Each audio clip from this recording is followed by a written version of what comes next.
Little People, Big Dreams, Coco Chanel by Isabel Sanchez Vergara. This is a story of a French girl called Gabrielle. When she was little, Gabrielle lived in an orphanage. The nuns thought Gabrielle was very strange. She was different and they didn't like it.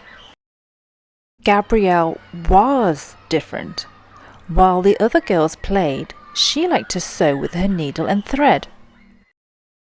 When Gabrielle grew up, she sewed by day and sang by night. The people watching called her Coco.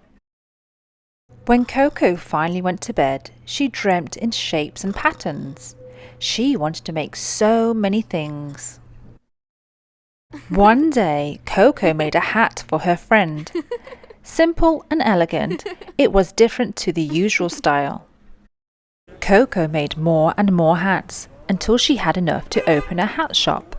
Her modern design surprised the mademoiselles in Paris. One evening at a party, Coco saw that the other ladies weren't dancing. Their corsets were too tight and they could hardly breathe. So Coco created a brand new style, simple and straight. Her dresses and skirts would be comfortable to wear. At her first fashion show, some people sneered.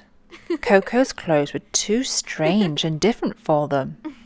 But as time went on, Coco showed them that to be stylish you didn't need to wear corsets or sparkly sequins.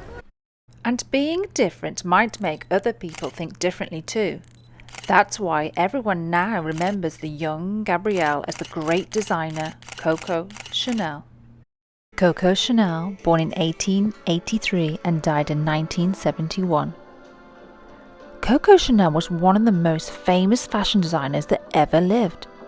She was born as Gabrielle Chanel in a charity hospital and grew up in a run-down house in a French town. Following the death of her mother, when Gabrielle was 11 years old, she was sent to a strict convent school where she learned to sew. After school, she became a seamstress, sewing for a tailor during the day, while in the evening she sang on stage. It was at this time that she earned the name Coco from the soldiers in the audience.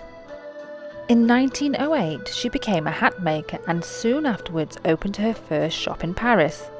Soon she had more shops and started to sell clothes as well as hats.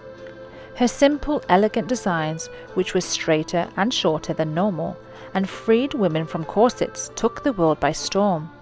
In 1918, Chanel opened a couture house in 31 Rue Cambon, and 3 years later she unveiled her first perfume, Chanel No. 5. She became a worldwide fashion icon, and her comfortable, easy-to-wear styles changed women's clothes forever.